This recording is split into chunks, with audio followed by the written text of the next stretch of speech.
Jean-Jacques Pourissi, gouverneur du Sud Kivu, a rassuré la population congolaise en général et particulièrement celle de sa province après être reçu par le chef de l'État que le FARDC se comporte bien sur toutes les lignes de front. Les forces armées de la RDC ont mis en place un bouclier infranchissable à la frontière sud-soudano-ougando-congolaise. Voilà, c'est tout pour les titres.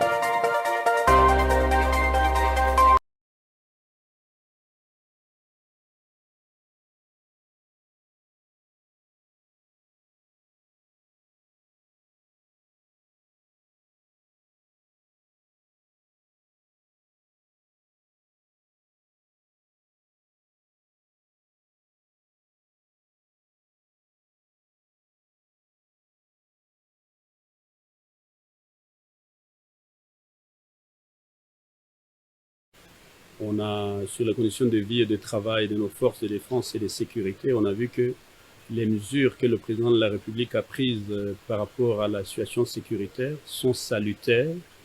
Nos forces de défense et de sécurité se comportent très bien avec l'appui de nos jeunes patriotes, notamment les Ouazalènes, dont nous sommes très contents. Lui avons fait le point par rapport à ça. C'est un message de réconfort. Tout d'abord, nos sincères condoléances aux jeunes frères et sœurs qui sont tombés sur les lignes de front, aux victimes des violations massives des droits de l'homme. Comme vous le savez, on est en train d'enterrer vivants, de tuer, de violer des femmes et des enfants. Nous venons d'avoir encore une fois l'incident qui s'est passé dans la commune de Kadutu, plus précisément dans le quartier de Founou. Il y a quelques jours, lorsque le M23 a tiré à bout portant sur des civils qui n'étaient pas du tout violents. Donc c'est un message de condoléances au nom du président de la République. Aussi sa détermination à stopper cette souffrance, la spirale de la violence qui continue de la part du M23. Nous lui avons rapporté que nous avons dénoncé ces violations des droits de l'homme auprès de la Cour pénale internationale et des organisations comme Amnesty International qui viennent de publier un rapport pointu sur ça. Et nous avons préparé des dossiers pour que la CPI se saisisse du dossier du Nord et du Sud Kivu afin que ces coupables, donc ceux qui violent les droits de l'homme, le M23, appuyés par le Rwanda, leurs complices congolais, soient traduits devant les juridictions nationales et internationales, notamment à la Cour pénale internationale. Et aujourd'hui, la guerre mondiale a eu aussi la fin. Il n'est à dire au sud kivusien, au nord kivusien, que le président de la République, Félix-Antoine Tshisekedi Tshilombo, qui a amélioré les conditions de vie et de travail de nos forces de défense et de sécurité, a décidé que assez c'est assez. Et donc, grâce à la diplomatie offensive, grâce à l'amélioration des conditions de vie et de travail de nos éléments armés, de nos forces, eh bien, la guerre est derrière nous. Je disais, reçu par le chef de l'État, Félix Tshisekedi, jeudi à la Cité de l'Union africaine, le gouverneur du Sud Kivu a rassuré la population congolaise en général et particulièrement celle de sa province que le FARDC se comporte bien sur toutes les lignes de front. Vous l'avez suivi, je continue. La République démocratique du Congo se prépare à occuper la présidence rotative de la conférence internationale sur la région des Grands Lacs. À cette occasion, la première ministre a reçu le secrétaire exécutif de la CIRGL en mission à Kinshasa. Joao Samuel Kaolo a exprimé sa gratitude envers la première ministre pour son soutien aux initiatives de la CIRGL. Il a présenté les efforts des travaux préparatoires du 9e sommet avec le ministre de l'intégration régionale et d'autres services concernés. La date proposée pour le sommet est en juillet, mais la confirmation revient au chef de l'État Félix Tshisekedi. Le secrétaire exécutif a salué l'engagement de Kinshasa dans la contribution à la CIRGL depuis 2024 et a sollicité un appui financier pour 2025. Le ministre de l'intégration régionale Didier Mazenga a indiqué que les discussions avec la délégation de la CIRGL ont duré 3 jours. Un rapport a été présenté au président Félix Tshisekedi. La CIRGL soutient la RDC dans ses efforts pour restaurer la paix dans l'Est et mettre fin à l'exploitation illégale de ses ressources minières. Aujourd'hui, nous sommes venus rendre compte à son Excellence Madame la Première ministre du gouvernement. Et il a été clairement confirmé par le secrétaire exécutif de son appui et la détermination de l'organisation pour accompagner la République démocratique du Congo face à cette cœur d'agression qui nous est imposée par le Rwanda avec ce supplétif du M23. Et il a été clairement aussi rappelé par le secrétaire exécutif de réunions organisées à ce qui concerne l'exploitation illégale, aussi l'importation de minerais de la République démocratique du Congo. Des réunions ont été organisées et ça a été certifié et que très bientôt ça sera validé ces rapports par le chef d'État et des gouvernements. La première ministre a souligné l'importance de soutenir le mécanisme de la CIRGEL, considéré comme un outil clé pour la paix régionale. Elle a insisté sur la nécessité de renforcer les mécanismes pour le développement de la région. Depuis la 18e réunion du comité interministériel régional organisée le 24 novembre à Luanda, la RDC se prépare à prendre la présidence rotative de la CIRGEL. Le vice-premier ministre en charge de la Défense nationale, Guy Kabombo, lors de sa mission d'itinérance à Mbandaka, dans la province de l'Équateur, rappelé à la 13e région militaire le soutien du chef de l'État qu'il accorde au FRDC. Suivez plus de détails dans cet élément. Le vice-premier ministre de la Défense nationale, Maître Guy Kabombo Mwadianvita, séjourne à Mbandaka, chef-lieu de la province de l'Équateur. En itinérance dans cette 13e région militaire, Maître Guy Kabombo Mwadianvita a tenu une réunion du comité provincial de sécurité élargie aux organes, parcourant ainsi la situation sécuritaire de la province de l'Équateur.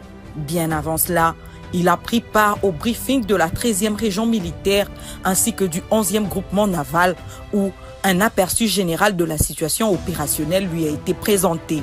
Prenant la parole, le numéro 1 de la Défense nationale a circonscrit le but de sa visite ainsi que les attentes du ministère. Je suis venu à Mbandaka pour vous affirmer que le commandant suprême vous accompagne. Bon père de famille, le numéro 1 de la Défense nationale et ancien combattant, Maître Guy Kabombo Mwadianvita, a échangé avec les épouses des militaires de la 13e région militaire. Dans une causerie morale, les épouses de hommes en uniforme se sont exprimées librement en présentant leurs desiderata. Papa, ministre de la Défense, merci beaucoup. Nandenge oyo mokonzi ya mboka atindi ye akanisi biso apesi biso misolo ebele topesi ye merci nzambe abakisele mikolo ebele nzambe abatela président abatela ministre na biso ya défense papa Mwadianvita papa Guy nzambe abatela ye basala mosala malamu. Carte sur table, le VPM de la Défense nationale, Maître Guy Kabombo Mwadianvita, a répondu à leurs multiples questions, notamment les salaires des militaires, la situation de veuves, la cohabitation dans le camp et la redynamisation du foyer social. Les questions liées au projet du corridor de Lobito étaient au centre des échanges à Kinshasa entre les représentants du gouvernement congolais et d'une délégation de l'Union européenne. Suivez ce reportage. Les projets du corridor de Lobito étaient au centre de la réunion qu'a présidé le vice-premier ministre, ministre des Transports, Jean-Pierre Bemba Gombo, aux côtés du ministre des Infrastructures, Alexis Guizarro, consacré à la définition du modèle économique du projet et au lancement de l'étude des faisabilités. Les discussions ont été tenues en présence des représentants de l'Union européenne, à savoir les premiers secrétaires de la délégation de l'Union européenne en RDC, William Lindbergh, de l'ambassadrice des États-Unis en RDC, Lucie Tamlin, ainsi que des experts issus des différentes parties prenantes. Le corridor de Lobito est un projet prioritaire pour l'Union européenne. Il s'agit d'un axe stratégique dans la coopération entre la RDC et l'Union européenne pour le développement régional, a déclaré William Lindbergh, premier secrétaire de la délégation de l'Union africaine à Kinshasa. Selon ces diplomates, l'étude des faisabilités en cours est essentielle pour identifier les modèles économiques les plus viables, aptes à attirer les investisseurs à long terme. On vient d'avoir une réunion de presque 4 heures aujourd'hui où on a discuté le développement de Lobito, le corridor de Lobito. C'est un projet qui est vraiment prioritaire pour l'Union européenne. C'est un objectif stratégique de notre développement et coopération, et notre partenaire avec l'RDC. Les corridors de Lobito, portés conjointement par la RDC, l'Angola et la Zambie, ambitionnent de devenir un moteur d'intégration économique régionale en facilitant les transits des minéraux et des marchandises depuis l'intérieur du continent vers les ports maritimes. Au cours d'une parade mixte FRDC-PNC, le général Kizi Mumbuyu est revenu sur les efforts que déploie le chef d'État Félix Tshisekedi, contrairement à ceux qui disent du n'importe quoi dans les réseaux sociaux. Ces derniers rassurent que les ennemis de la paix n'auront que leurs yeux pour pleurer, car le Rwanda, pays agresseur de la RDC, n'arrivera jamais à atteindre ses objectifs. Suivez-les, il est au micro de Delphin Tundula. Rwanda.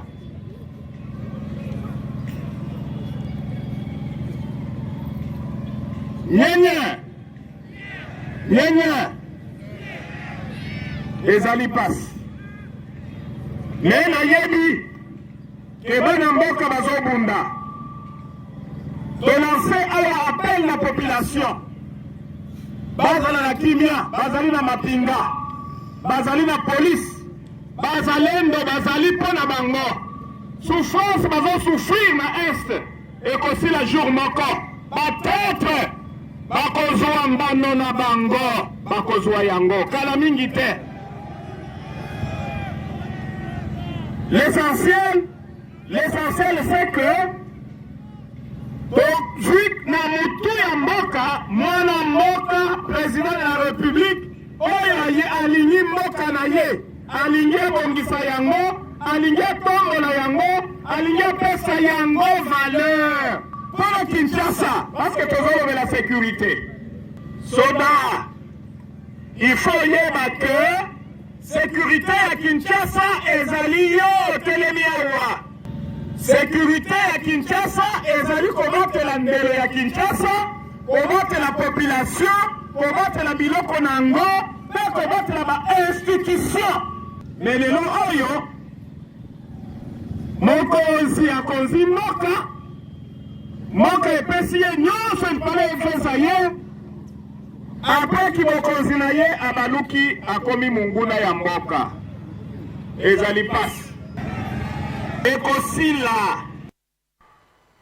En Ituri, les forces des armées plutôt de la RDC ont mis en place un bouclier infranchissable à la frontière sud-soudano-ougando-congolaise. Cela permet de consolider les acquis de la paix et d'assurer la sécurité le long de la frontière avec ces deux pays voisins. Nomi Katako nous fait le point.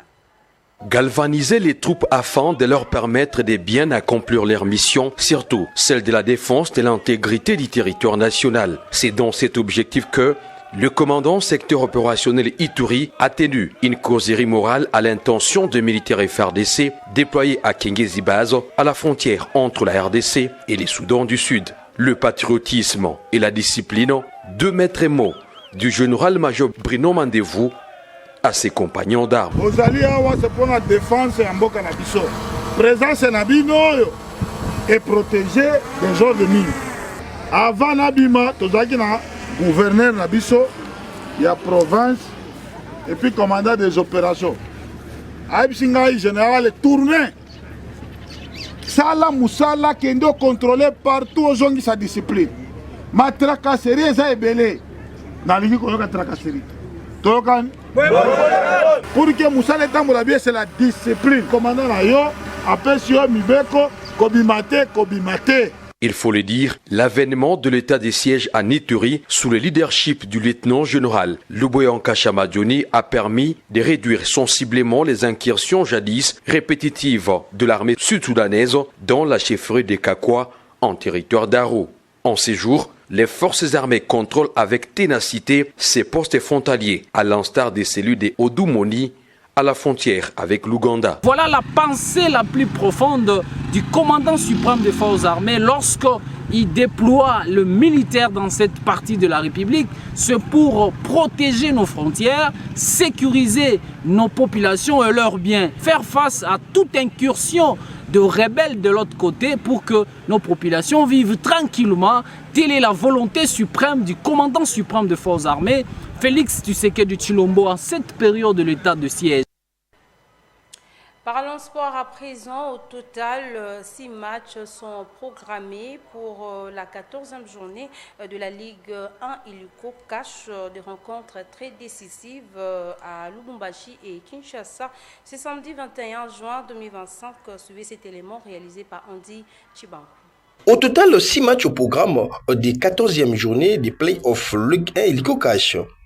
Les Salésiens de Don Bosco accueilleront l'FC Saint-Éloi-Lupopo au stade TP Mazembe à Lubumbashi.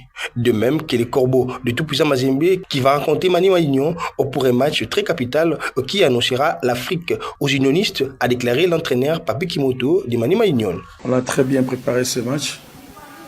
On sort d'une défaite inattendue contre Don Bosco. Et là, on a brûlé tous nos cartes. Ce match contre Mazembe, c'est un match très décisif pour nous. Si on veut rentrer en Afrique, il faut faire un grand match demain. À Kinshasa, l'FC des Aigles du Congo, premier au classement avec 31 points, va jouer un match décisif pour son annonce avec l'AF Ange Vert qui n'a aucune victoire en play-off. Donc on a essayé de voir les joueurs qui étaient frais, comme aujourd'hui ce matin en entraînement. Tout à l'heure, on va faire le bilan avec le staff médical pour voir un peu qui est frais, qui n'est pas frais, pour savoir quelle proposition on pourra proposer demain. Voilà, quand on joue tous les 24 heures, il s'agit de bien voir qui est frais, qui n'est pas frais. On pensait avoir aussi, après le match de demain, au moins 3 ou 4 jours pour préparer le dernier, mais c'est qu'on doit jouer encore lundi en coupe, donc c'est vraiment compliqué. De même, les Immaculés seront face à l'AS Simba qui a 3 victoires sur 14 matchs joués. Juste après, les académiciens des Rangers qui joueront face à l'AS V-Club à qui ils partagent le même point au classement. Les calémiciens du FC Tanganyika affronteront les Sa Majesté Sangabalende Nibasanto Nibangelo. Pour clôturer cette édition du journal, toujours en sport, la 59e édition de la Coupe du Président, le FCMK et les FC Aigle du Congo ont réussi à décrocher leurs tickets qualificatifs en battant respectivement l'OC, les élites et l'Union de l'Équateur au stade de Tata Raphaël Andy Chibankou, une fois de plus. Le stade Tata Raphaël a vibré le jeudi 19 juin 2025 au rythme de chocs décisifs du 3e tour préliminaire de la Coupe du Président.